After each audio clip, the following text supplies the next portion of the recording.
This is R.J. Rushdoony, Easy Chair number 423, December 8, 1998. This evening I have with me Douglas Murray and Mark Rushdoony, and Andrew Sandlin is absent. He has gone to Costa Rica for 8 days for some meetings there. We have a very fine letter from Susan Lofel in Nebraska.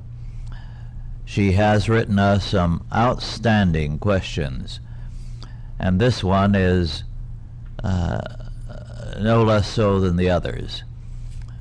Now, the first part of her letter says, "Could the Easy Chair Assembly at some time discuss the question of Christian pacifism? It seems to me that this view is generally linked to a concept of radical separation.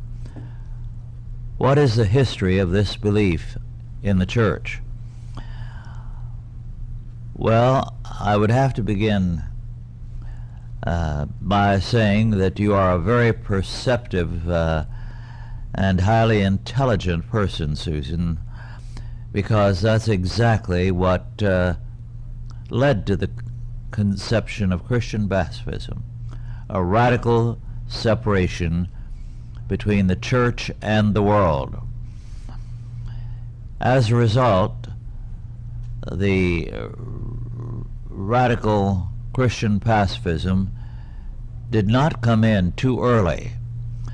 Now, there are evidences of it here and there fairly early in church history, but it is not the radical separation from the world that we find when we meet with pacifism much later on, preceding and at the time of the Reformation, and in the Reformation since then. Strictly speaking, the pacifist groups are Anabaptist rather than reformational.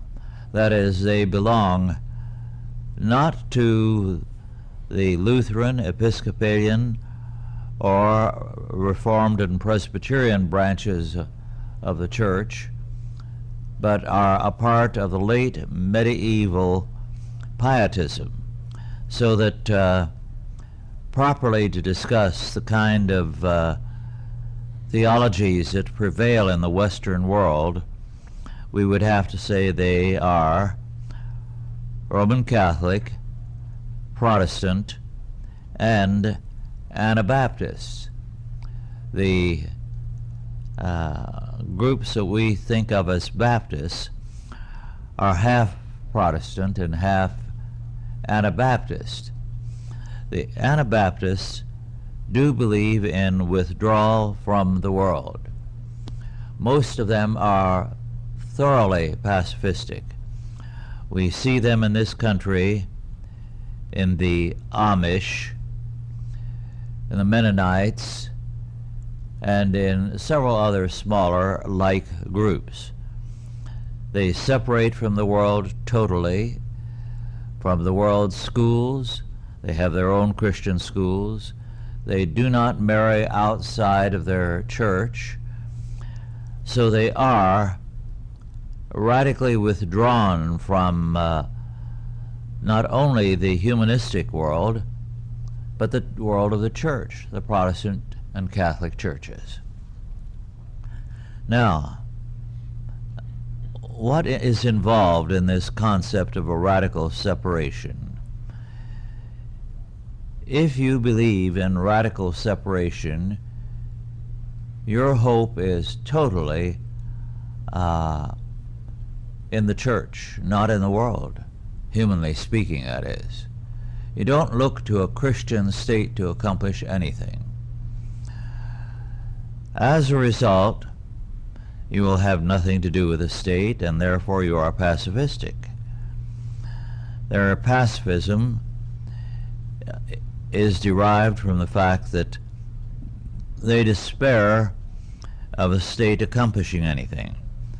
Now, at the time of the Reformation, the Anabaptists seized power in two city-states in northern Europe. These they ruled totally. They took over every function, the courts, the military, the various agencies of the state, and were totally ruthless in dealing with dissent. So they were not pacifistic in the sense that we think of pacifism, in that they waged war and executed a number of people. However, when these groups were finally put down, the surviving Anabaptists decided that a strong state that was Anabaptist was virtually impossible. So they withdrew from politics to create a totally self-sufficient society, one in which the church provided all the functions of the state, in which the church provided the schools, and the church, together with the family, ruled radically. So that a radical separation does mark the pacifism of the Anabaptists. Now, within the Catholic and the Protestant tradition, the pacifism is different. It is a pacifism inspired by a belief that you're not going to change the world except by conversion, which of course all Protestants and Catholics would agree with.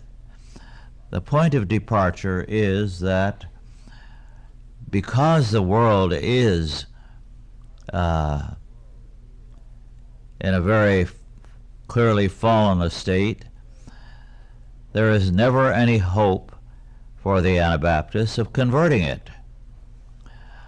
For Protestants and Catholics, the task of the Christian church is the conversion of the world, and therefore we cannot see the world with the kind of radical separation that the Anabaptists do. And by radical separation, I mean really beyond any hope of conversion. Just totally lost. When did you hear of anyone being converted to the Mennonite or Amish faith? It doesn't happen. They are withdrawn, they govern themselves, they intermarry in their own circles. After a while, as now in Pennsylvania, this leads to inbreeding and genetic defects. So now they are tending to marry with other Mennonite or Amish groups, which are some distance away in other parts of the country or in Canada or wherever the case may be. So it's creating a counter society, because the belief is that the world is lost hopelessly. We believe the world is lost, but not hopelessly. We believe that the kingdoms of this world shall become the kingdoms of our Lord and of his Christ. We believe that while we are in the world, but not of the world, we do have an influence on the world, so that we have an impact on the world for good.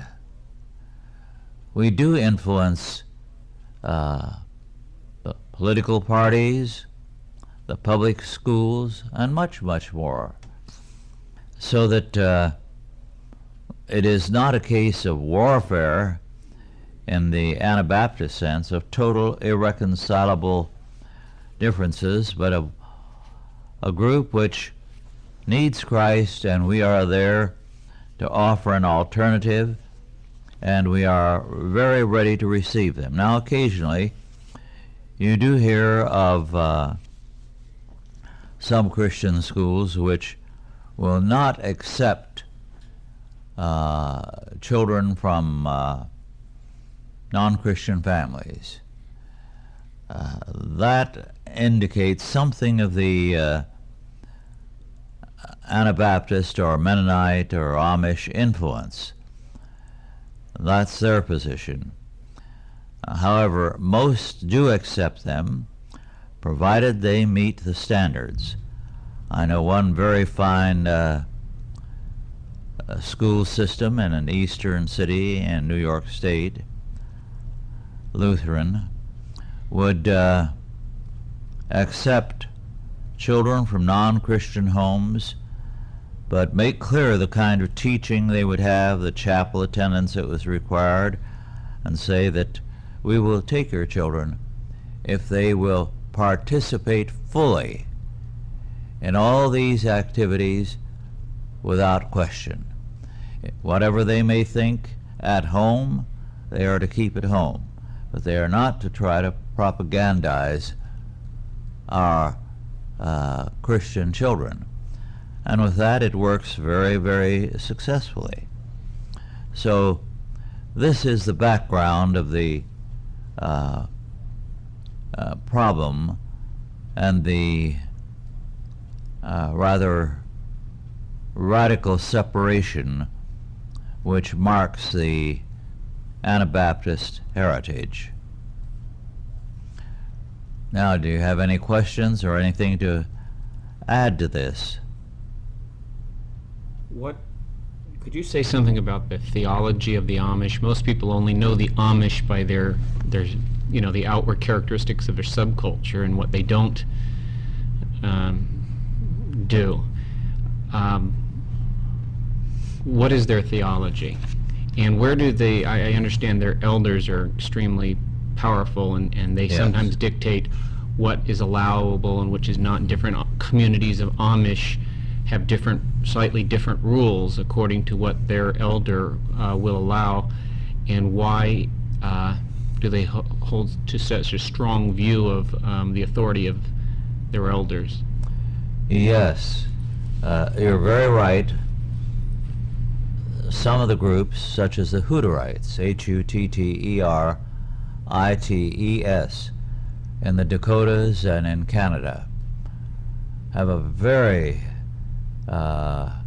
strong view of the power of the elders. They arrange marriages very commonly. They allocate land for a young couple when it comes time to farm, when they're mature and marry. They buy up lands. Now they have moved increasingly into Canada, where they have bought up acreages and settled colonies of their younger members on those lands. In fact, there is some prejudice in the some parts of the Plains States and in Canada against the Hutterites and other Mennonite and Anabaptist groups, because they are so successful in saving and buying up things. Now, as far as internal government is concerned, again, it depends on the men who are in charge. They rule. These Christian leaders, for example, in many parts of the United States, will have rules against automobiles. They're still back in the horse and buggy age. And the reason for it is that it's simpler living and cheaper living. there is no inclination to go into debt. I know that in this country, many of the colonies have like rules. And as a result, they've been very successful in maintaining themselves. Whereas some colonies in the Midwest, people who are fourth, fifth, sixth generation Mennonites are now losing the ancestral lands because they've gone in for tractors and harvesting equipment that costs $100, $150, $200,000. They mortgage the farms and have lost their properties. And it's been quite traumatic in that area. In other areas, they're very strict about controlling their ability to buy such equipment and will not allow them to go into heavy debt or even much debt or any. And they are surviving very ably. There will be differences. I know that in some of the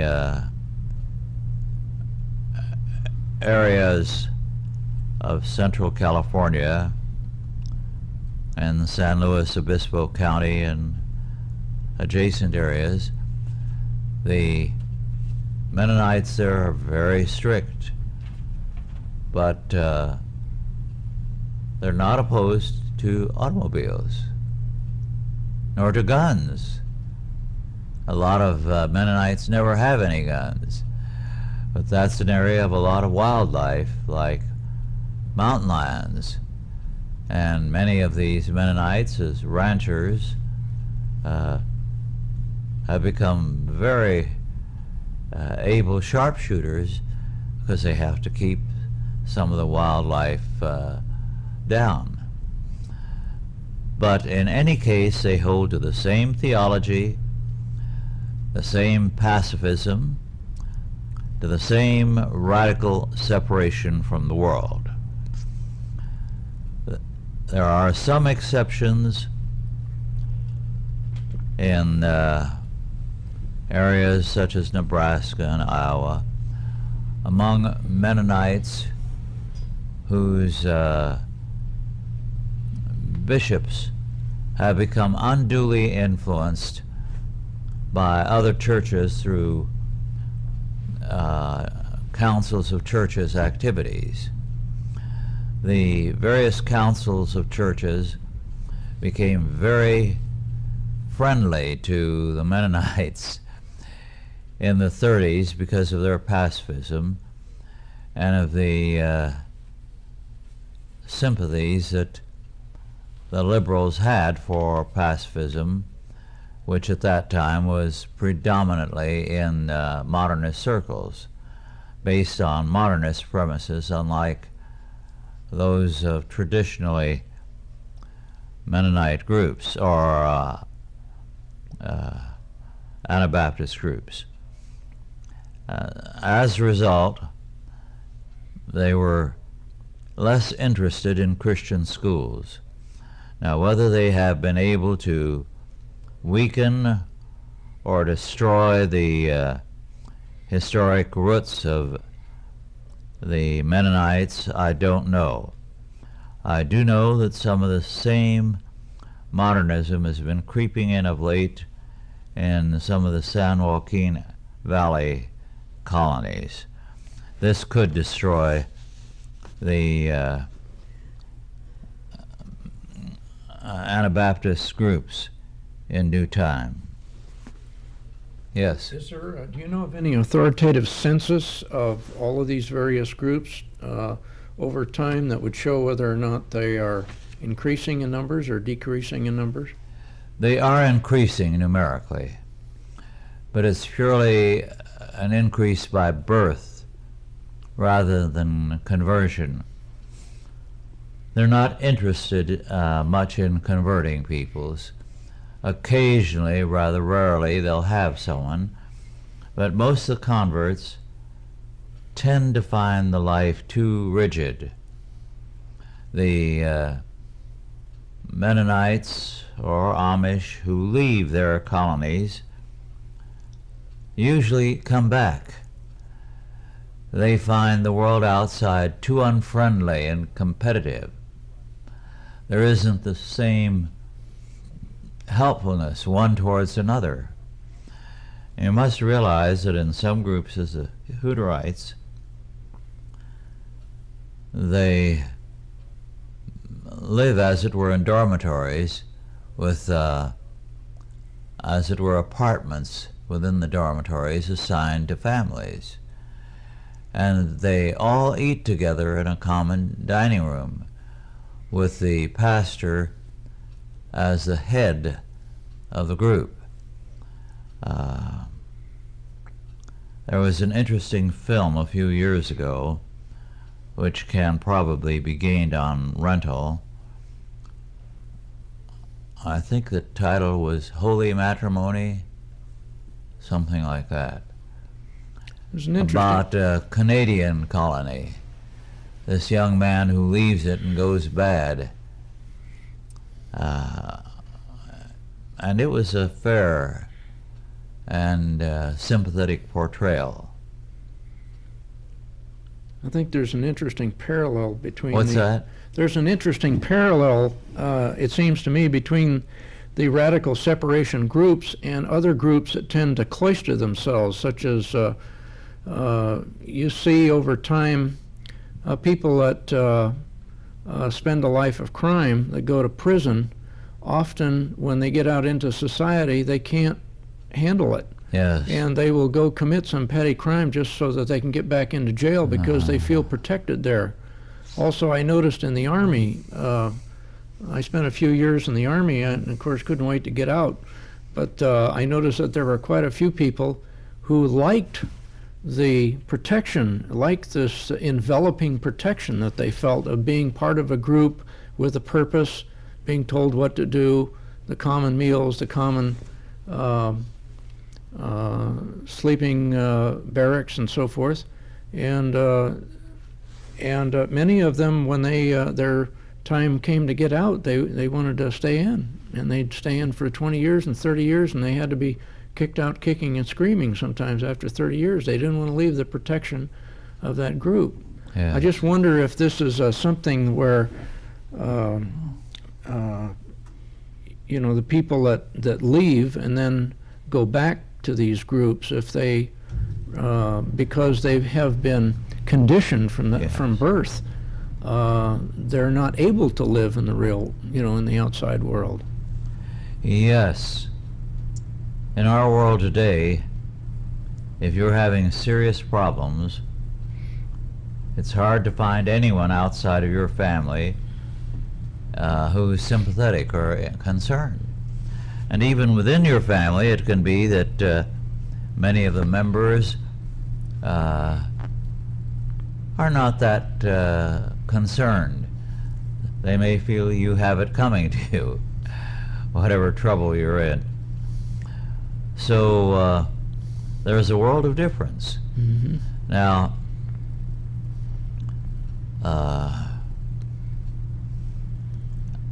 when that close family oriented aspect begins to diminish, these various groups do tend to crumble.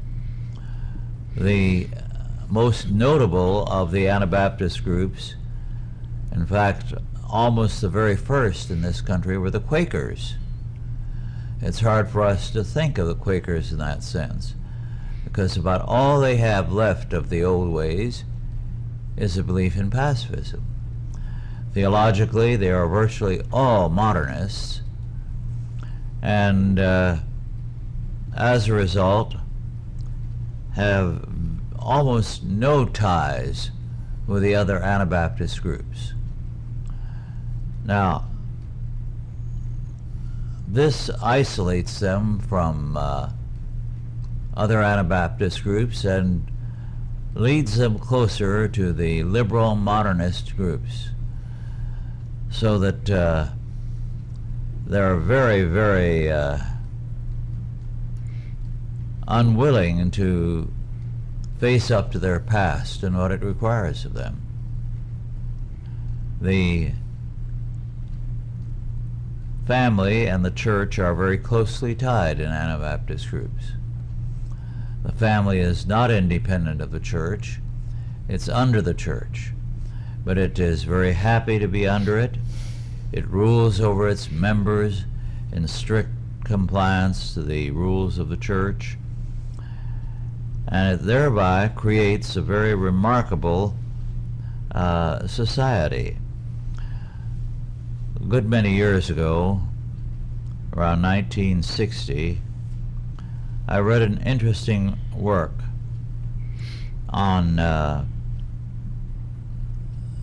mentally retarded or disturbed among the Anabaptists. And this was a study made of the colonies of the Hutterites in the Dakota and adjacent areas. What came through very clearly was that they were phenomenally successful in helping people who had mental problems, emotional disturbances, retardations. They made them into happy, functioning members of their society. And it was because it never occurred to them that they had any other choice. It never occurred to them that these people could be put in an institution or separated from others. And in Pennsylvania, they have found that the acceptance of all such people is remarkably high. And there's a tendency in some communities in Pennsylvania for them to, as a result of inbreeding, to come down with problems which shorten their life expectancy. So many of them will die as children. And their death is an occasion of very real grief. They're loved like anyone else. They are treated as potential people of heaven. They're spoken to that way, and the results are dramatically good. Well, our time is up on this side of the tape, so to continue, I'll read again what Susan Lofel wrote. I recently read a novel, first published I think in 1940, about the Amish, Rosanna of the Amish by Joseph W. Yoder. One thing the Amish have succeeded in doing is maintaining and increasing by natural propagation their peculiar community.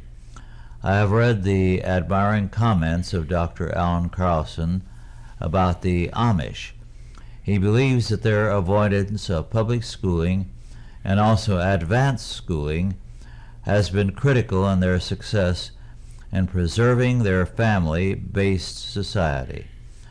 He has come to a yet more radical conclusion that Western economies are now fundamentally suicidal. Quote, strong functional families are incompatible with a highly refined division of labor, unquote. The Family in America, August 1998. Well, that's a very important perspective, and Dr. Carlson is a very astute observer. They have, by natural propagation, maintained and increased their communities. Their avoidance of any kind of public education has been important, and they have limited their concern with advanced schooling. There are very few Mennonite colleges. There are one or two here and there across country, and basically they're not too sound. They tend to merge with modernism more than with Reformed or Lutheran theology. As a result, their experiments with higher education can be seen as suicidal. Now, Carlson has come to, as she says, a yet more radical conclusion that Western economies are now fundamentally suicidal. Is that true? Well, I think it is today. We have done a great deal in recent years to break up the family. For example, a doctor's son has a difficult time getting into a medical school because the scholarships, the committees at the medical school are geared to avoiding accepting the sons of doctors. And since they have, let us say, 2 and 3 times as many applicants for entrance as they do have places, it's easy to make such an exclusion possible. Then, after World War II, we had a policy that was deliberate. We don't know why, but major corporations were moving men around every 4 and 5 years, their executives, so that you barely got settled in a community and you were transferred to another. And the idea was to prevent them from having roots in any particular area. It was also a test of allegiance to the corporation. Oh yes, you broke up allegiance to families and to churches or to a community by moving them around regularly.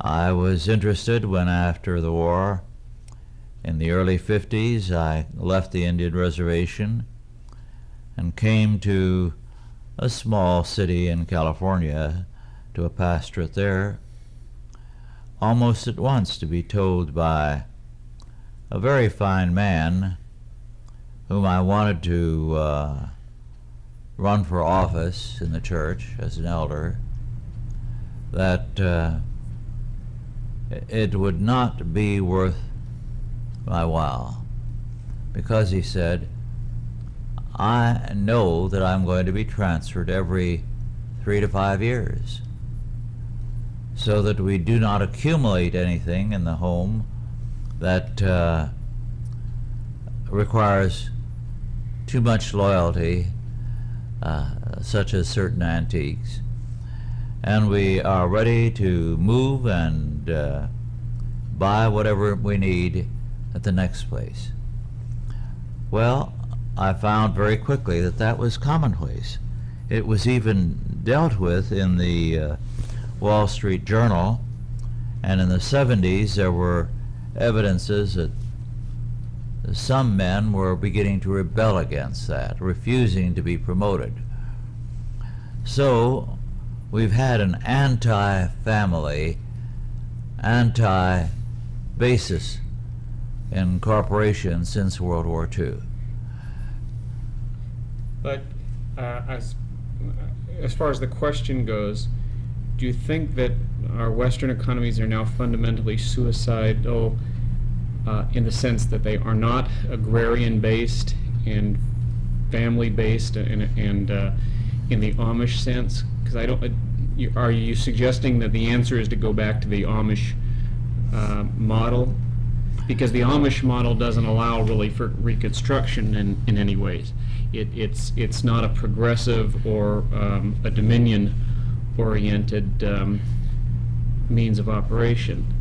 Well, the great age of corporate growth and power in the United States was from before the Civil War to around 1950. And yet in that time it did not break up the old family-based American society. In fact, it helped maintain it because it had no axe to grind. And now the corporation no longer has a Christian concern. It used to be that you'd hear of a big company calling in at their annual board meeting one of the local pastors to open the meeting with prayer and a short talk. Who ever hears of that nowadays? If it happens, I'm not aware of it. Why? Well, we have a totally different outlook, and Christian faith is not a part of it. Granted, but I think what I read her suggesting here is, he says, I've read the admiring comments of Dr. Alan Carlson about the Amish. He believes that their avoidance of public schooling and also advanced schooling has been critical in their success in preserving their family-based society. Well, they may or may not have preserved a family-based society. I've read that there's actually a lot of juvenile delinquency amongst the Amish. They go through quite a wild stage until they're held accountable, and then they have to either renounce the Amish way and they're shunned, which is not exactly a strong family orientation, or they go into the Amish faith as adults, and they stay in the Amish community. I just don't see that as an alternative to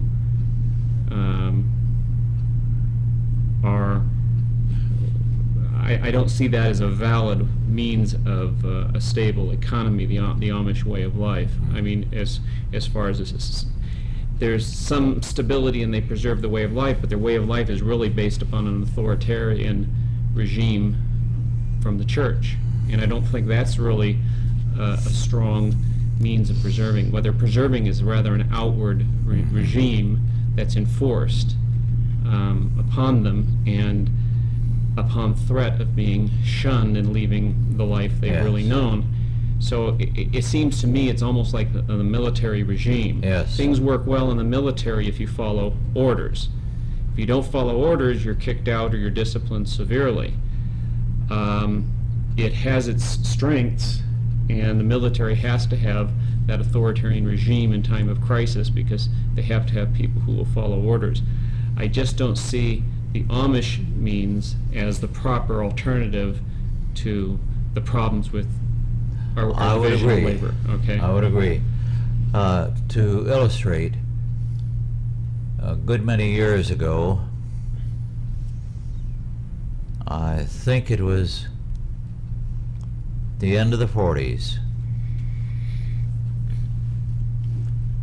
I did some speaking across country, and in the process I met this Presbyterian pastor, a very able and successful man who had an unusual background.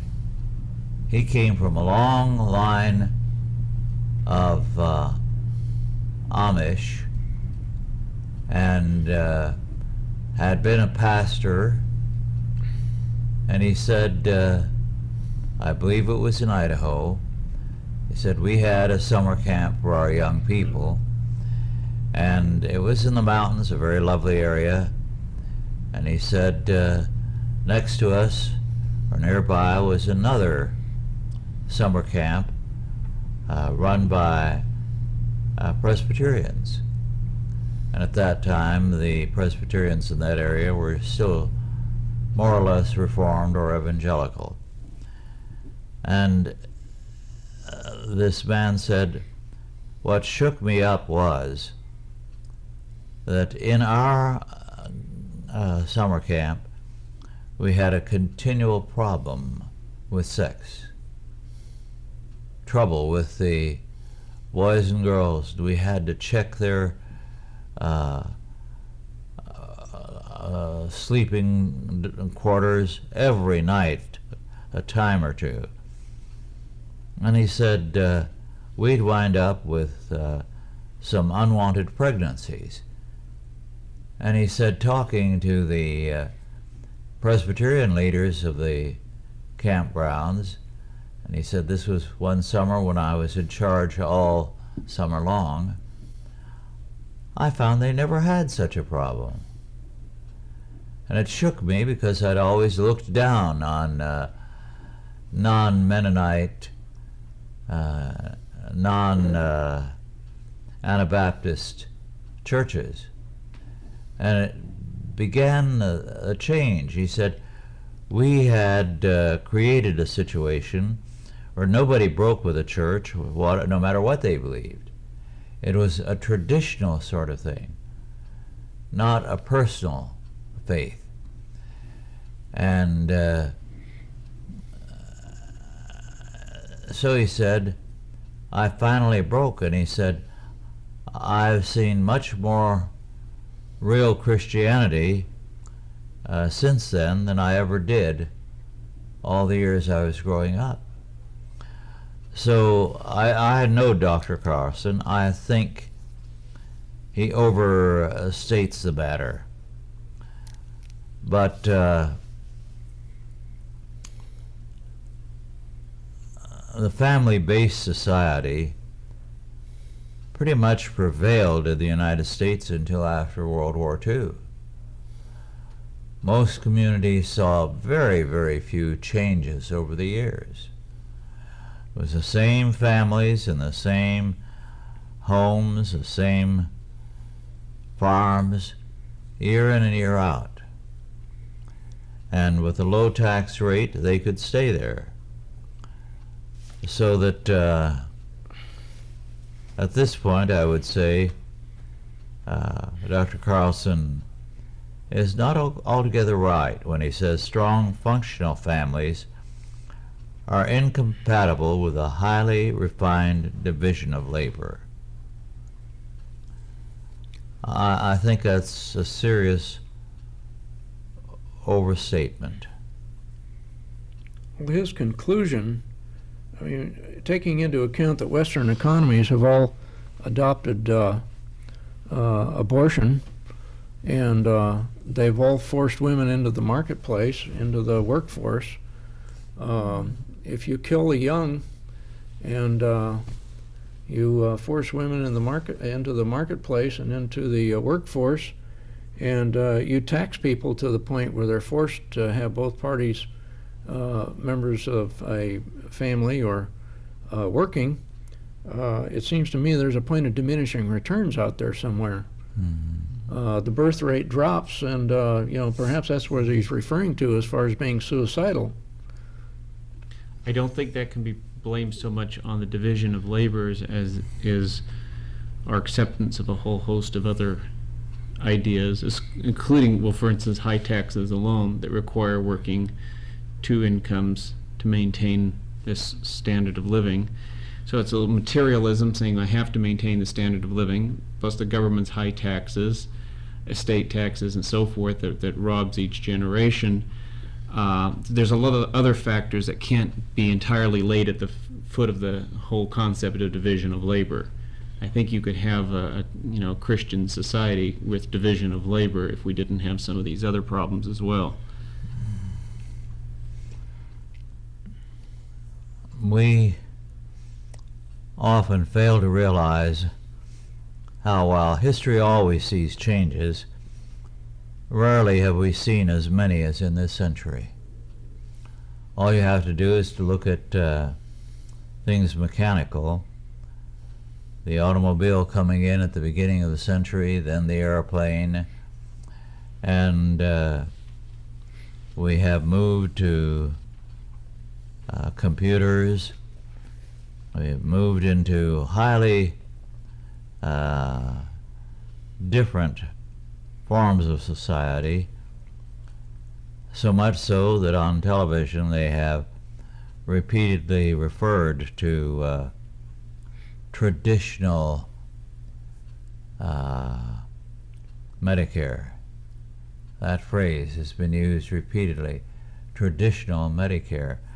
A tradition, something that came in when I was over 20, it doesn't make sense.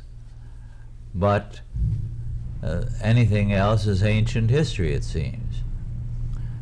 So we cannot read the dramatic changes backward to the point where the family was being shattered a long time ago. Some of our greatest technological advances happened from like the 1840s to the early part of the century, when you went from the horse and buggy to the train, which was one of the greatest industrial revolutions in history because it allowed the mass transportation of large quantities of goods from one area to another, to the automobile and the electronics. So, and a lot of what we have today is kind of a refinement of some of those transportation and electronic inventions, and that came about in the Industrial Revolution. Came about when you did have strong families and a semblance of strong Christian faith, with some problems. But I think my point is, I think you can have a division of labor in an industrial society and even a technological society that is still Christian. And I don't think we should look backwards to try to go back to the farm, and live like the Amish and say that's the way of the future. I think we can have technology and an industry and progress in that sense with strong families, and we have to figure out how we can do that as a Christian subculture and hopefully eventually as a Christian culture. I believe there is a strong revival of Christian family life, and all over the country Christian families are coming together for regular reunions, for the holidays, and this is remarkable in that it is first self-consciously Christian, and second, the society is paying no attention to what is happening. Now, for example, from Christmas to New Year's, in our family, all the children will be together here, and a fair percentage of the grandchildren. Well, it's interesting that no one has analyzed why the holidays are the highest travel days of the whole year. Yes. Thanksgiving, there's more people on there going somewhere on Thanksgiving or the day just prior than any other day of the year. Now, the majority of them must be making that much effort, put themselves through that effort in order, because they have a real driving need to get back to their roots, get back to their family. Well, when you look at California, you find that a sizable percentage of it, once you leave the coastal areas where the 2 or 3 big cities are, you are in an area of immigrants who come and settle there and who still have very strong ties one to another. There's scarcely a group you will not find in some part of California in the smaller towns. They will be Swedish, they will be Armenian, they will be Hindu, they will be Germans, they will be Danish. They're from all over the world. they still maintain their communities and their languages. Some instances will teach it, but nobody pays any attention to this. It's a forgotten aspect of California culture, but it's still a very determinative one. Well, I grew up in San Francisco, and one of the things you became aware of in reading the papers down there, continually there were people from the island cultures in the Pacific, the Tongans, the Samoans. They would send the bright kids up here to go to school in the San Francisco Bay Area. They couldn't stand it. I mean, they had to leave after the first semester. Most of them just quit and said they could care less about the education. They were going back home because they could not stand to be separated from their families. Yes.